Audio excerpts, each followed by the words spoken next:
Good afternoon, everyone. My name is Karina Clement. I'm the team leader of the Albury City's Library and Museum, and it gives me enormous pleasure today to welcome you all to the online opening of the inspirational Earth Canvas exhibition here at Albury Library and Museum.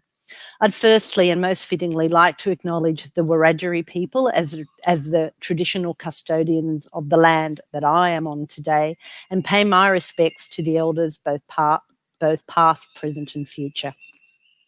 So a little bit about the Earth Canvas project, just a short introduction. The Earth Canvas project invited contemporary artists to work on regenerative farms between the Murray and the Murrumbidgee rivers in southern New South Wales.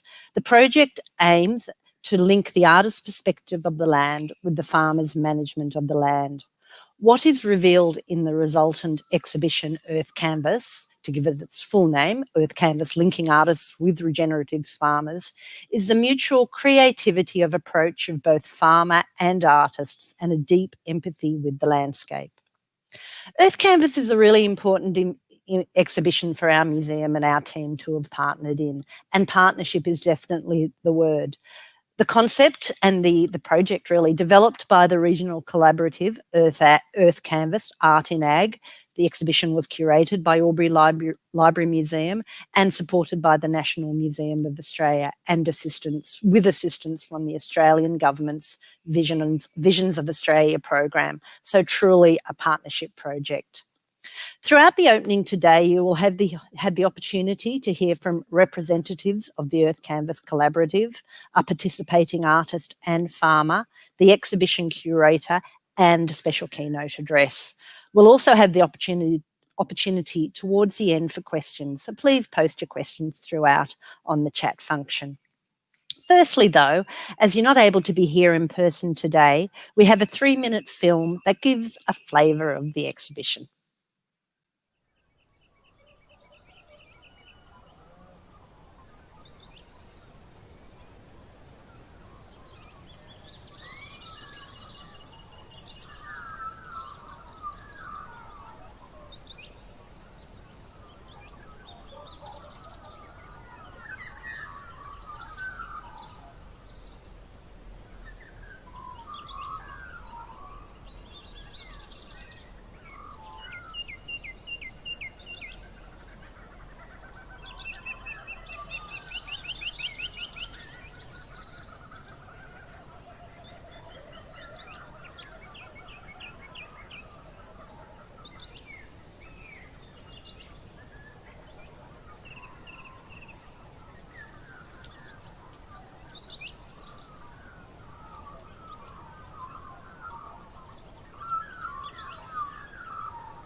That was great. I hope that provided a bit of an overview for you all, and of course encouraged you to visit in person, because we are actually open, even though the launch is online. The exhibition is open to the public. I'd certainly like to acknowledge the work of filmmaker Helen Newman in putting together that short film. It now gives me great pleasure to welcome and introduce Gillian Sanbrook. And Gillian's coming online now. Great. Gillian is the chairperson of the Earth Canvas Collaborative, and with the project team, very much the vision and driving force behind the Earth Canvas Art and Ag project. Gillian has many strings to her bow, I've found out, with past careers in journalism, marketing, business development, and a deep interest and commitment to Australian art. Most importantly, Gillian is a farmer employing the principles of regenerative farming at her property Bibberinga, one of the featured properties in the exhibition. 18 months or so ago, Gill approached us at the Albury Library Museum about the possibility of partnering in the development of the Earth Canvas exhibition. I was in awe, really, of the breadth and vision of the Earth Canvas project and what had already taken place. We were on board from the start, acknowledging the importance of the message and the creativity employed in delivering it. The outcomes we are launching today are very much down to Gillian and the wider Earth Canvas team, and I look forward to Gill providing us with an overview of the project. Over to you, Gill. Oh, thank you, Karina. Welcome, and I hope you all get to visit the exhibition here. It's a beautiful artwork and stories about the regenerative farmers and their journeys, and the journey between the artist and the regenerative farmer. The concept of Earth Canvas started when I was sitting around a kitchen table in Braidwood. They were talking about an art and farm exhibition up there, and John Wolseley was actually there with me, and I looked over to him and I said, I think we could do something like this on a different scale. And we basically shook hands on that, and Earth Canvas basically set sail from there. So I approached 6 artists that John had actually recommended. That is, John Wolseley was one, and he worked on my property, Bibberinga. Jenny Bell, who's going to talk this afternoon, and Janet Laurence, who's known internationally as very well known in Australia with multimedia artists. Idris Murphy, a Sydney-based artist. Ros Atkins, printmaker from Melbourne, and Joe Davenport, an abstract artist from Albury. And I also approached 6 farmers that are part of a support group of farmers that I am part of in the Riverina in southern New South Wales, called 8 Families. We're all based in our management practices on holistic management, and we meet every 6 weeks. So 5 of the 6 farmers are actually 8 family farmers. It's been a process where I introduce the farmers to the artists, and the artists spend some time with the farmer, and I just went. They spent whatever time they wanted to, and they heard each other's story. They connected so well with each other and didn't realise the synergies that were with regenerative farmers and artists. And from my perspective, I was concerned about the mosaic patterns and the symmetry of the farmed landscape, and how the man-made patterns have influenced the flow of the natural processes in our countryside. So this triggered the idea of asking the farmers to actually link with farmers, and because a lot of landscape artists actually go to national parks and go to the desert. They don't necessarily go into farmed landscapes. But in essence, the two talk the same language. The farmers talk some very similar language, maybe different words to the artists, but they still connect very much on that level. John Wolseley said once to me, if you want to paint bamboo, you need to paint and paint it until you become the bamboo. And from a farmer's perspective, when I'm making patterns in the landscape, which could be a water contour to slow the water down through the landscape, or a fence line, or putting a dam in, I'm actually making a pattern or on the canvas of my property that I'm working on at this point of time.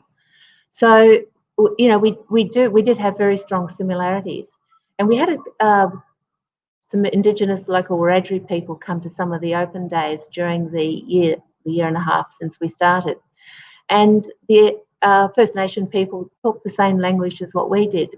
They just used different words as well, like storylines and all the synergies that goes with Indigenous culture. So the process with Earth Canvas was that relationship with the artist and the farmer. Then we had 6 open days on the farms during November 2019, where we had over 500 people attend. This was all through social media on a very low budget, because we started with money that was earned from the artists putting on workshops with other artists. So that was very much an educational program. So it was a low budget, community-based project. Then we went into started the exhibition phase, which started January this year with the support of Vision, and of course the magnificent support from the Albury City Library and the staff there. It's truly a collaboration, as Karina said, and the project is now going to go to 9 different galleries and museums around 4 states of Australia, and finish at the National Museum in Canberra in 2022. So it's certainly a vision that's gone a long way, with some amazing cooperation from a lot of people. But probably our biggest thing is to try and incorporate everybody in this solution of Earth Canvas, in that everybody who eats food, which is all of us, can select their food and buy local food, seasonal food, and encourage farmers to look after their landscape. And regenerative farming is about profitable farming. It's about building the environment and about building economic outcomes for the farmer that's managing the land. So all in all, it's a win-win for everybody, and also it's a way of empowering everybody as part of the solution for climate change. So I hope you get the opportunity to visit the exhibition here at Albury Library Museum up until the end of early February 2021. It's worthwhile, and it's a high-class art exhibition. Thank you. And now I'd like to move on to introduce you to our fellow farmer and member of the 8 Families Support Group, Rebecca Gorman. Rebecca. Hi, Rebecca. Hi, Rebecca. She's there with the Murrumbidgee in the background. I hope you can see it. So they've got about 6 kilometres of Murrumbidgee riverfront on their property, which goes up into hill country. Rebecca was born in the Riverina. Then she went and had a extensive career as an ABC journalist, both Australian and overseas, and came back to farming. She had a passion to get back onto the land. She looked all over the country to see where she wanted to be, and she ended up not far from where she was born. But I'll let you, Rebecca, tell you her story. It's a great one, and her regenerative farming story experience, and with Janet Laurence, the artist that worked with her, has been an enlightening process for all of us. So over to you, Beck. Thank you, Gill. Thanks a lot. I just want to say I'm on Yabtree West here with the beautiful Murrumbidgee in the background. It's Wiradjuri land. I want to acknowledge local elders and hope to support the movement of emerging elders on their country. On the day that we hosted Earth Canvas exactly a year ago this weekend, we were lucky enough to be joined by Damien Kennedy, who is First Nation artist, among other jobs that he has. He led a group of young men in a beautiful smoking ceremony, and he was incredibly generous in his words of encouragement to us that day. And just want to acknowledge his contribution on the day and say how it left such a strong impression with everyone who was there. Originally, those of us on the farming side in the 8 Families group who joined the Earth Canvas project were used to Gill's extraordinary enthusiasm and project management, and we were simply caught up with that enthusiasm.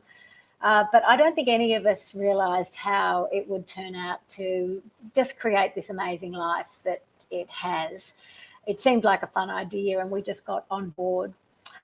And then I met the artist, Janet Laurence, who was paired with us, and I got caught up in her enthusiasm as well. Janet, you may know her amazing work. She works all over the world. Her work honours nature, and she is revered for that work. And it was one whirlwind pleasure to spend time with her and her husband, Brian, walking through our paddocks, marvelling at our ancient river gums and having fresh, creative eyes on the land. It was just a great lot of fun. We also had some really challenging conversations too.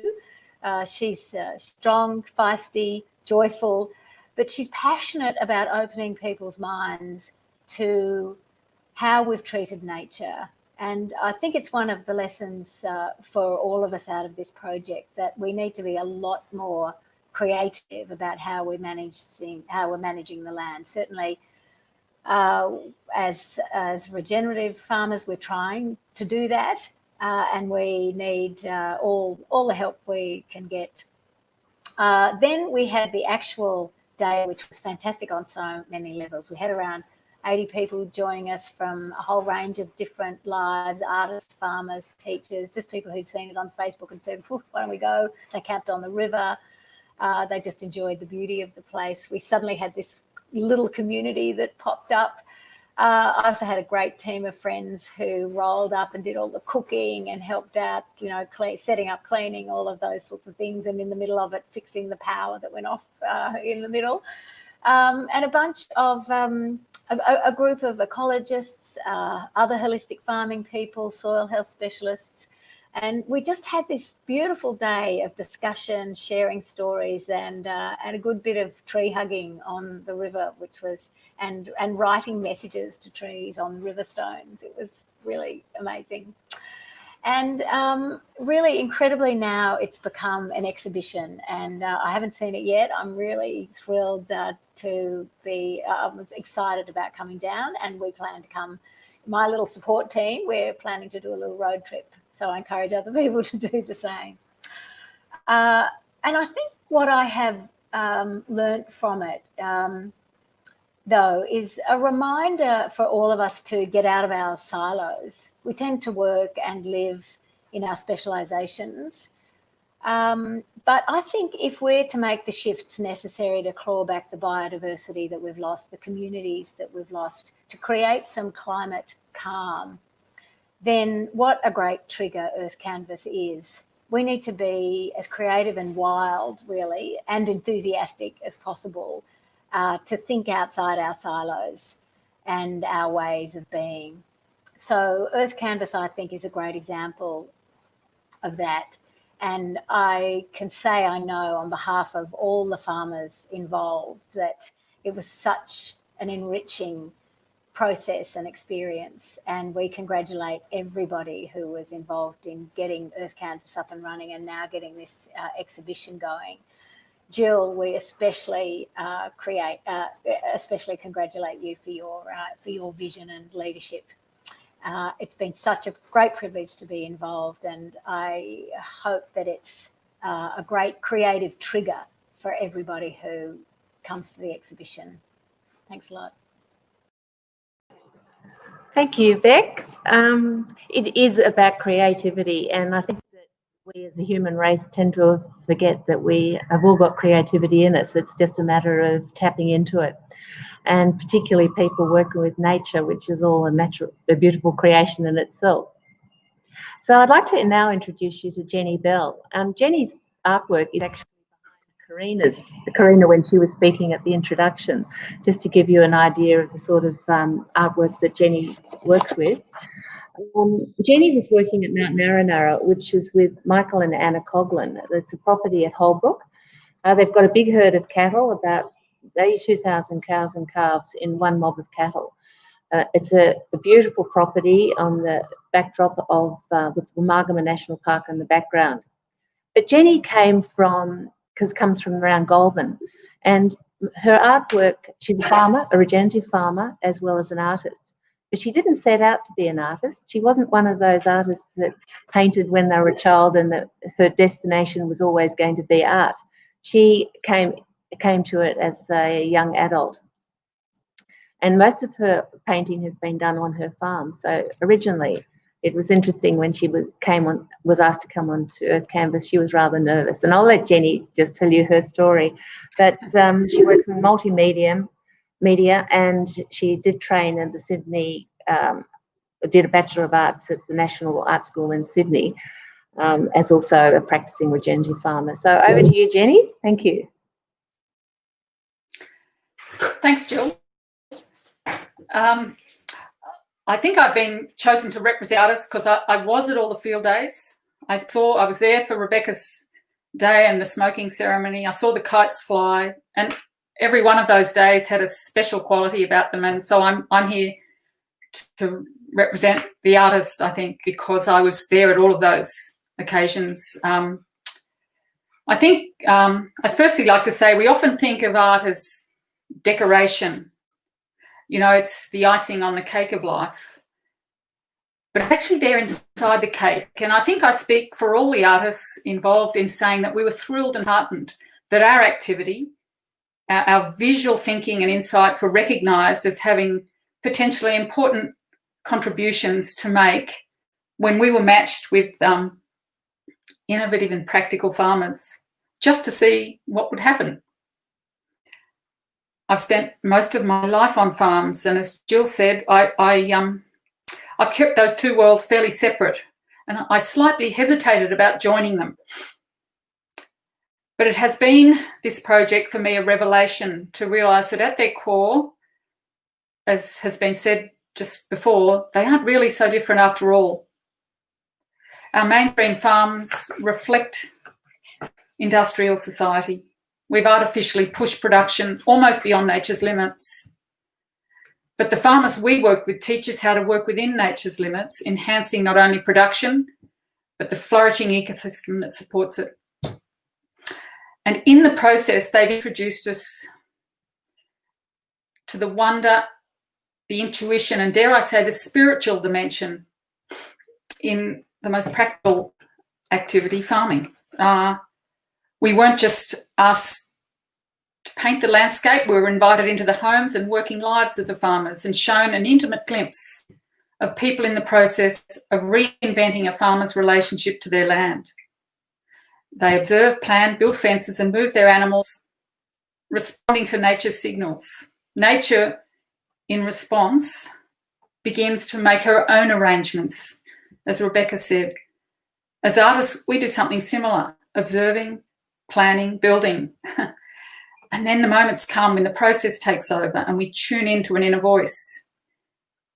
In other words, nature begins to make her own arrangements through us. Many of us see the human at odds with nature, and it isn't surprising, the evidence is all around us.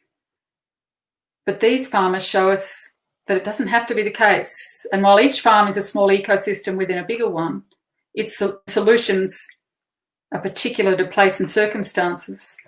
These farmers regenerating the land do show us the potential of thoughtful interaction when humans ask different questions, change patterns in their thinking and place their faith in nature. As artists, I think we are always listening for that inner voice, wondering if what was there yesterday will guide us today, trusting that if we turn up, those new patterns will emerge.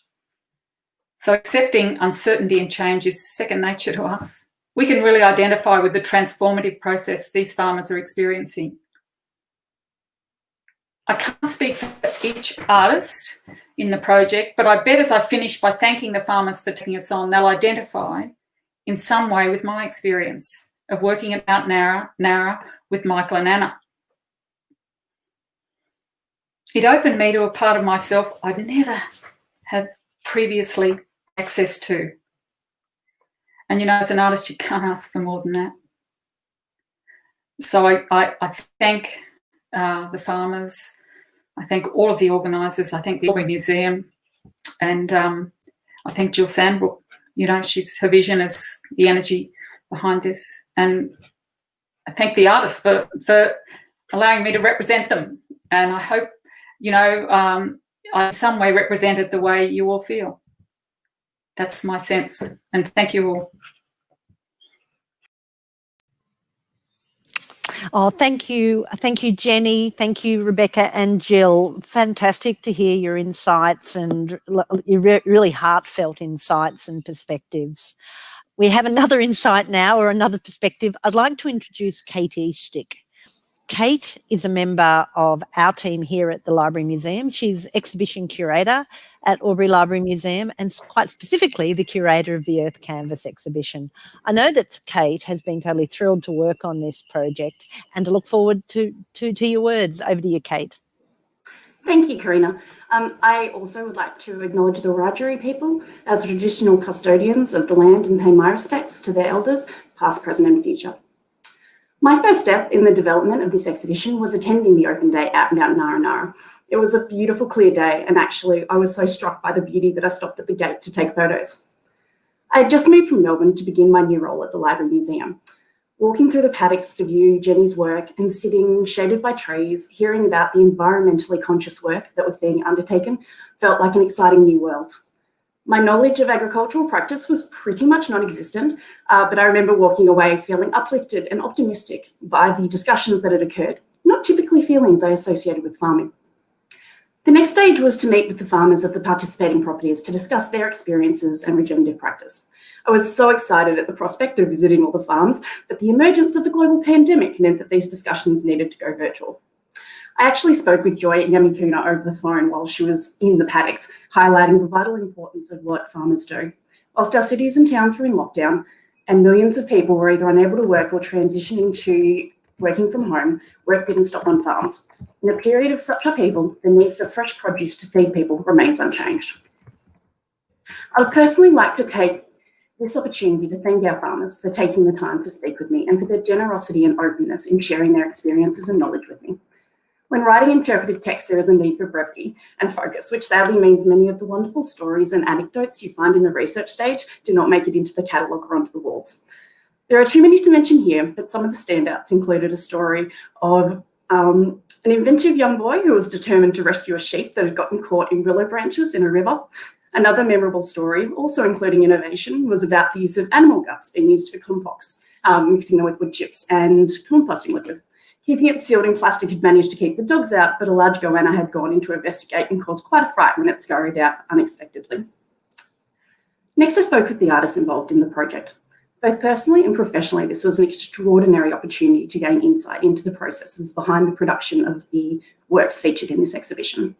Again, there are many standout points in these discussions that sadly didn't make it into the exhibition, but there will be opportunities throughout the exhibition period to hear directly from our participating and farmers in a series of in-conservation events.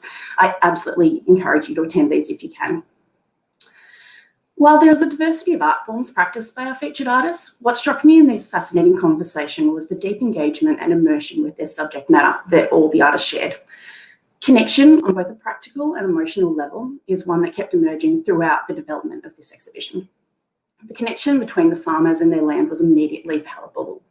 And in fact, nearly all the farmers commented that since implementing regenerative farming, they have found a greater awareness and appreciation of the land.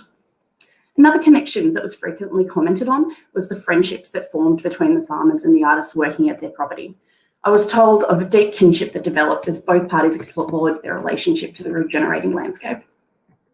It is appropriate that this sense of connection is so strong, as it was a key purpose of this exhibition project. When discussing the aims of the exhibition, it was established it was to be an opportunity for the broader community to learn about regenerative agriculture and to engage with the land and food production practices. The extraordinary artworks featured in this exhibition and the experiences and insights of participating farmers and artists provide an opportunity for us to find that connection. Thanks, Kate. Thank you very much. So we were lucky enough to have two keynote speakers who we have had to pre-record their talk, but I'll give a brief introduction. Dr. Patrice Newell left the TV industry in 1987 to become a sustainable land manager and writer-researcher dedicated to developing and communicating improved agricultural systems and innovations in an era of rapid climate change. Elmswood Farm in the Hunter Valley has been her obsession ever since. She lives at Elmswood Farm with her partner, Australian humanist, social commentator, broadcaster and farmer, Phillip Adams. Patrice and Phillip are our keynote speakers today. We have had, as I've said, we have pre-recorded Patrice and Phillip's contribution.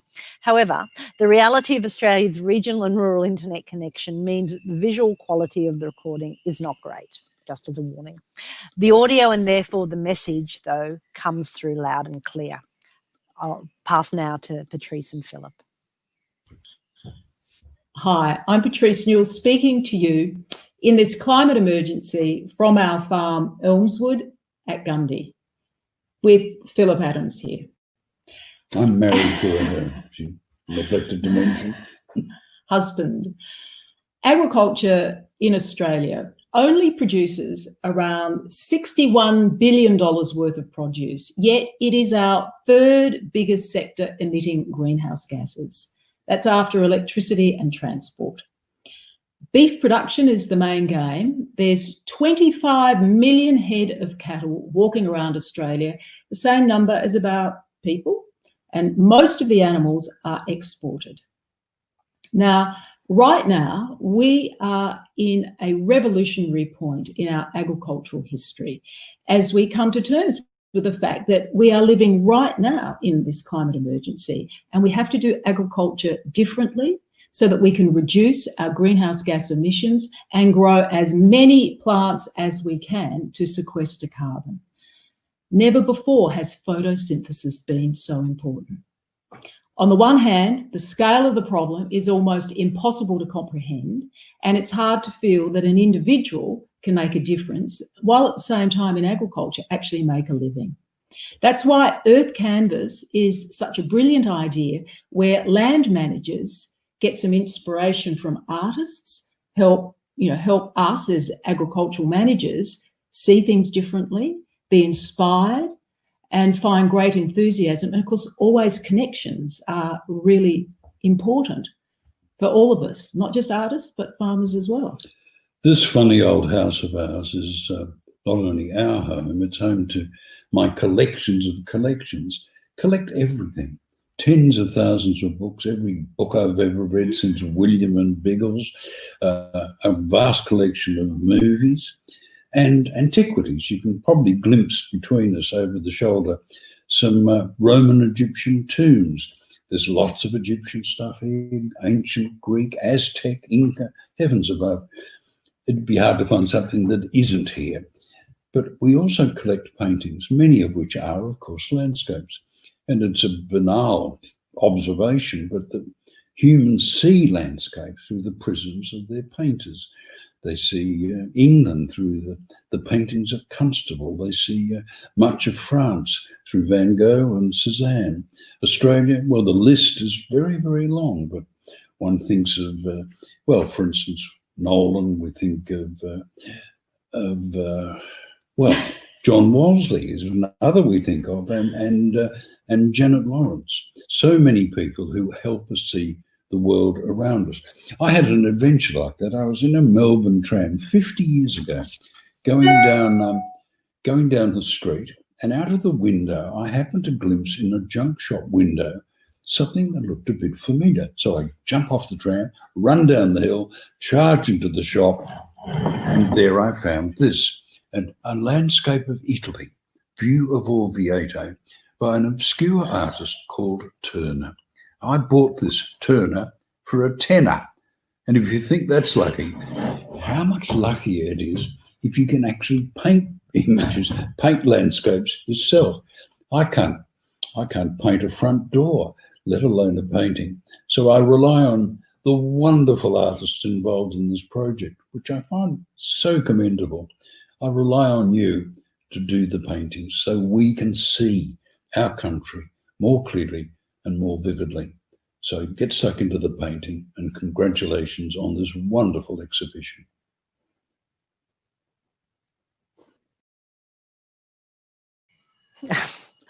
Well, I think we consider the exhibition now well and truly launched. Thank you, Patrice and Phillip. And I think we all loved his Turner for a tennis story. I'd love to. I think we'd all love to get a bargain like that.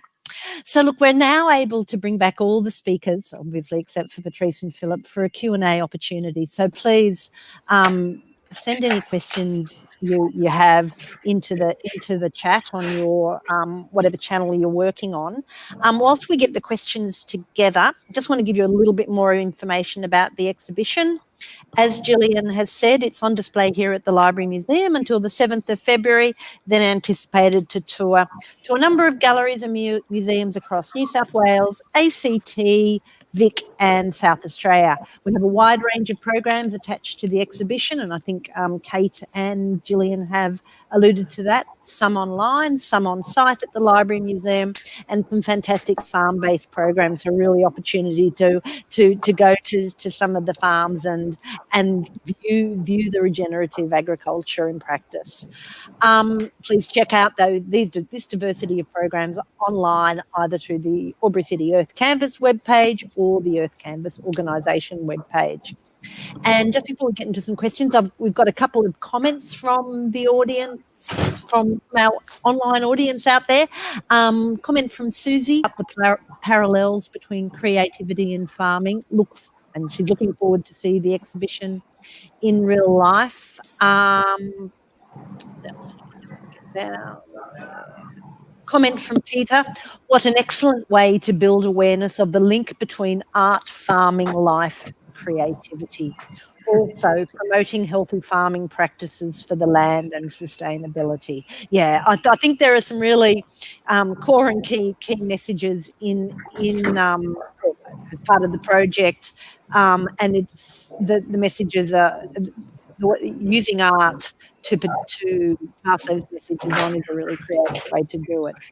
I have a question here, Michelle, for Jenny as an artist. So how will the knowledge of regenerative agriculture formulate your future ongoing practice, do you think, Jenny? Because you did say it was a kind of a light bulb time for you.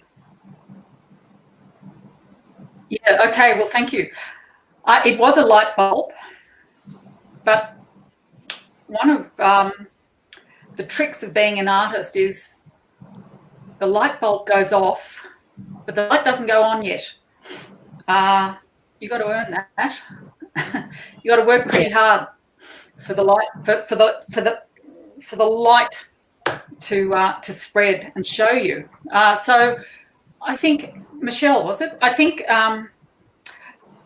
perhaps the biggest lesson is trust. Have faith in nature, the nature that travels through us, as the farmers have faith that nature will travel and do its work on their farms. If they set up the framework, it won't happen unless you create the framework. And as farmers, they create the framework for nature to work at its optimum. And as artists, we just got to keep turning up and keep having faith. And the lights will go on, and I'll let you know Okay. down the track just the result. But I can't predict that, and that's why we're artists, because we like the adventure. I mean, sometimes it's not so easy, but if you stick at it, something will shine.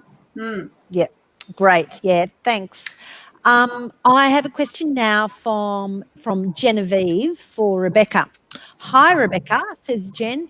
How did Janet's practice, and I think she means alter the way, or she left a word out, but I think probably change the way you see your farm, if it did?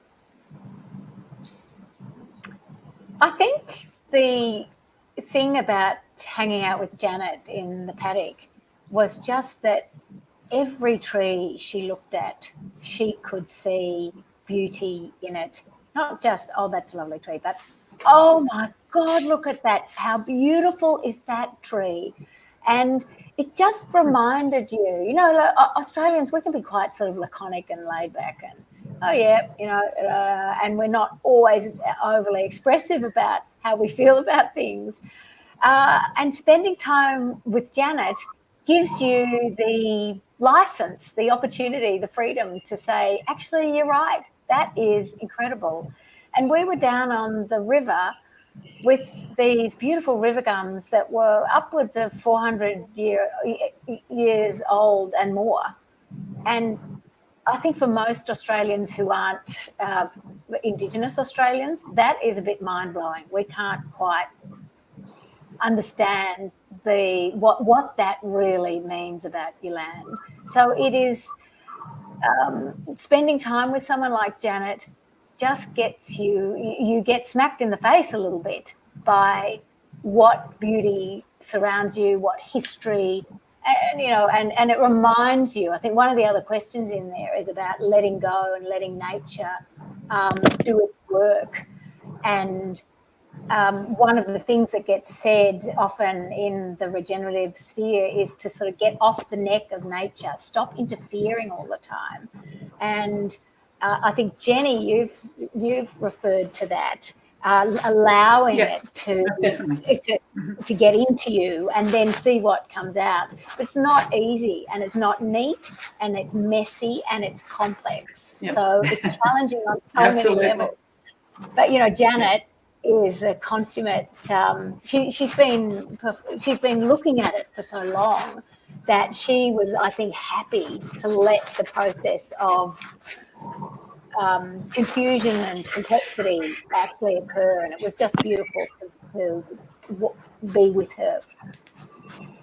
Yeah, look, great. And we have a comment from another of the audience, really similar comments to the ones you've just made, Rebecca. Comment from Barbara. I loved the words about the farmer making a plan, but then nature makes her own arrangements. Indeed, we think we can force our plans, but that doesn't work short term. So there is a question at the top here. Sorry, I'm just trying to get back up there. And this is a question probably for Gill and Rebecca, and you've really kind of alluded to it, Rebecca, but I'll pass it to Gill. Would you consider regenerative agriculture as letting go, learning to work with nature?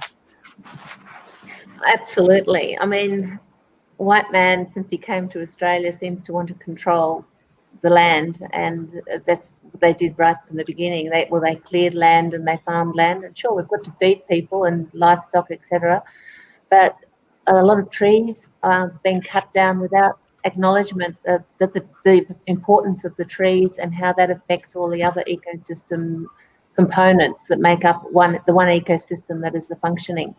So I think it's really important that we get back to basics, and we go right back and teach our children the importance of nature in our landscapes going into the future.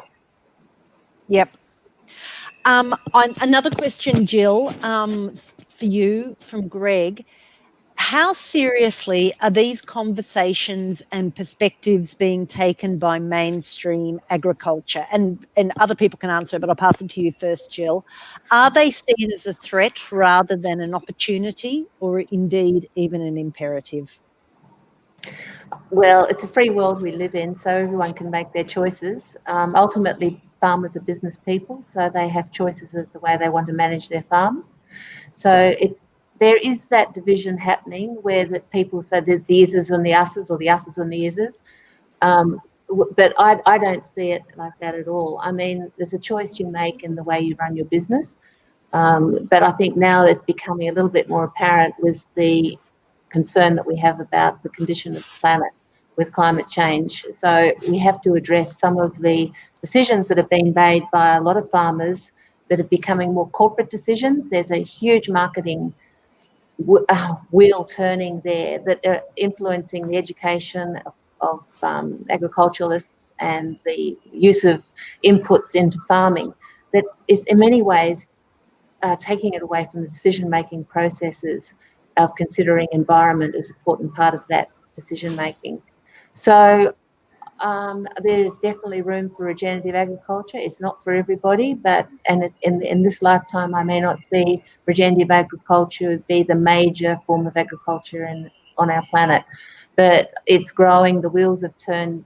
There's so much publicity coming out about regenerative agriculture that it's not going to turn back. It's only going to keep going, because we've got a lot of issues here at hand. We've got apart from the health of the planet, we've got health of individuals. We've got massive problems with our food systems, our wastage of food. I think something like 30% of the food that is produced is not actually being consumed by human beings because of wastage and distribution.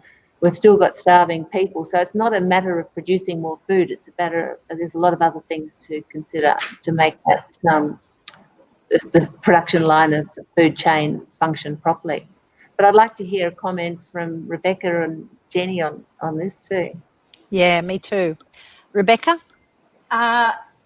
Look, I think we are managing the global commons, and it's not really, when I mentioned silos, it's not really about, are you in agriculture? What kind of agriculture do you do? We know now, we know that there is a problem. We know that agriculture has a problem. We know that the whole world has a problem. So it's not really about whether you're one thing or the other. I think we're getting caught up in terms. It's just, well, what kind of response, what sort of response are you going to have to the way you produce things? And you don't have to call it anything at all. You just have to respond in a way that is responsible for producing, for repairing the damage that we have done and continue to do. So let's not get caught up on phrases, and let's not get stuck in the silos that say that you do one thing one way. I mean, if it were any other industry and there was a problem and then there were solutions, they would just take it up. They wouldn't get caught in the culture of, well, I couldn't possibly do it some other way. So I think let's just, that's down in the weeds. Dare I use a term like that? Let's operate at a much higher level than that. Yeah. We are regenerative farmers, aren't we? I mean, we want to regenerate the land. We don't want to degenerate the land. So there are people saying that we don't like it. It's becoming a cult. We don't want to be seen as regenerative farmers, but that's basically, every farmer should be regenerating the landscape. Yeah. That's our natural resource. You don't deteriorate your resource base. Yeah. I wouldn't want to do that. And you call it something else. Call it revitalise, call it conservation farming, call it whatever you like, but just do whatever you need to do to make sure that your ecologies are cycling as best as they can. It's just language at the end of the day. Jenny, have you got anything you'd like to add on that? Okay. I think change is hard in any walk of life. And as Rebecca alluded to, it's particularly hard in a situation where traditions are handed down through the generations. To turn those traditions on their head takes a bit of courage, and these farmers have all shown that courage. People can't be bullied into doing it. I think there are tremendous commercial forces at work. Agribusiness has a lot to lose from people being less dependent on their products. So as we as consumers have tremendous opportunity to put, I guess our money where our mouth is, and help these farmers transition, give them the signals that say, listen, this is what we want. We are very connected, the city and the country. We need each other. And if the city and the towns give farmers the signals, they'll respond. It will give them the courage to respond. That they are doing what commercial forces are pushing them to do, what tradition is forcing them to do, and show them that you support another way, and they'll come on board. It's so exciting. You couldn't help but want to be part of it when you cross that bridge. We've got to help them get on the bridge, and once they're on it, it's really an exciting place to be. Yeah, great. Kate, is there anything you'd like to add about how an exhibition such as Earth Canvas, and one of the whole points of the exhibition is to pass that message on about regeneration and the importance of it. Is there anything you'd like to add about how your curating of the exhibition has, how you curated the exhibition to kind of maximise those messages? To me, it was really important to, and I think this was something that we identified very early on in the process, was that it was not about being didactic. We weren't finger wagging. We wanted to share the stories, raise awareness. And to me, it's been quite a conscious decision in curating the exhibition to focus on those individual experiences and to bring in a little bit of the science as well, but certainly make it accessible and really encourage a conversation and just join the conversation and to put some thought in. And I think that that's, as Jenny said, you know, getting people on the bridge, getting people to think about these things, because so often it's you know, that understood and long held practice. And, you know, I think, as I alluded to, you know, it was such a surprise coming in at the Mount Narrannarra Open Day and talking with this positivity about how agricultural practice could have positive impacts for the planet. And that was just a completely different narrative to one that I've grown up with. So I think, I certainly hope that that's something that comes through for the exhibition. Yeah, thanks, Kate. And maybe our final was actually a question that I probably know the answer to. Question from Angela: would there be an opportunity for the farmers to present their stories at the exhibition? Say a talk on the introduction of how to begin and where to learn regenerative farming methods. Gill, there's a whole range of programs, isn't there, that accompany the exhibition, and some of them are more regenerative farming focused. Some are artist talks. There are artist and farmer talks. Some are actually on the farm. So hopefully, if you have a look on the website, Angela, both either the Earth Canvas website or the Albury Library Museum /Earth Canvas, you'll find information about the range of programs, and hopefully that will some of that information will be there. But is there anything else, Gill, you'd like to add, like an introduction on how to begin and where to learn regenerative farming methods? What's a good starting point?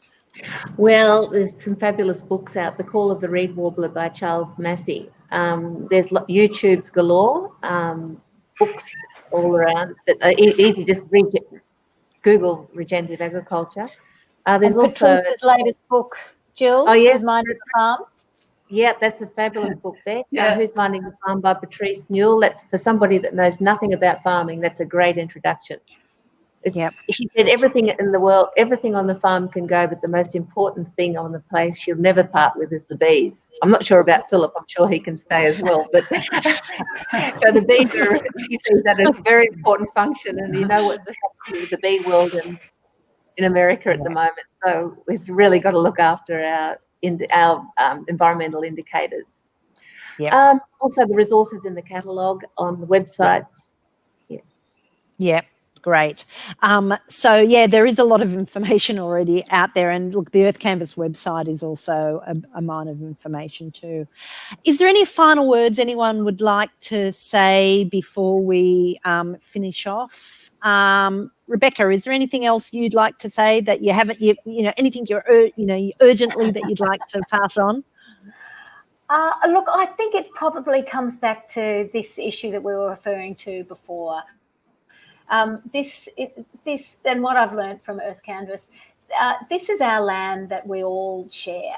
It's for all of us to share, and it's been a great opportunity in Earth Canvas to have an avenue to share it.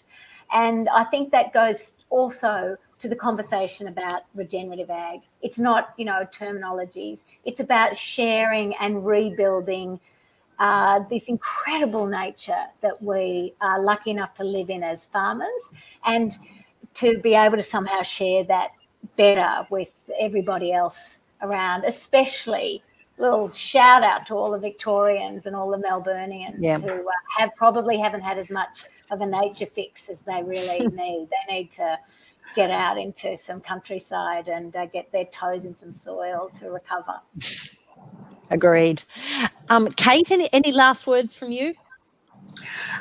Look, I think I would just say that it's been an incredible exhibition to work on, and reiterate my gratitude to Gill and the Earth Canvas team and our farmers and the artists. And to me, it's a wonderful outcome that it's such an informative but optimistic exhibition as well.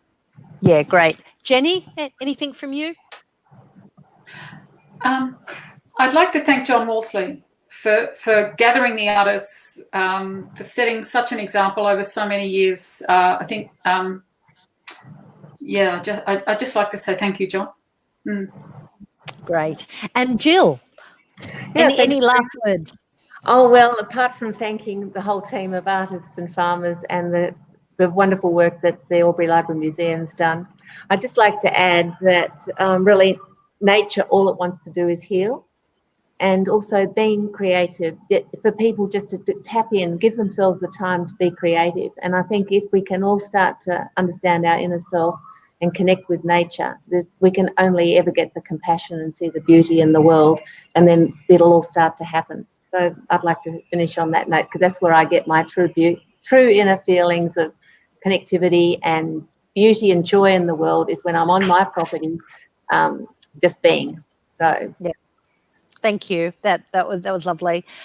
Well, thank you very much, everyone. I'll just give a little preview of our next online event. We do have some on-site events, but our next online event will delve more deeply into the themes and issues discussed today. The online panel discussion will be 2 weeks' time, same place, 4:30 online, facilitated by Dr. George Main, who is both head of the Anthropocene Australian Curatorial Centre and a senior curator at the National Museum of Australia. And other speakers will include artist Joe Davenport, artist and farmer Tony Nott, John Wolseley, artist, Michael Coughlin, farmer, and Gillian Sanbrook. So again, thank you very much. Thank you to all participants, the Wider Earth Canvas team, the museum team, the Libraries and Museum team for the hosting of the exhibition and for this event. The event has been recorded, so it'll be available through the Albury City website and I believe the Earth Canvas Facebook page. I'd like to thank you all for attending and look forward to seeing you all at the next event. We'll be finishing up with some images from the exhibition. But thank you everyone. Goodbye. thanks, Karina. Thank you. Thanks a lot.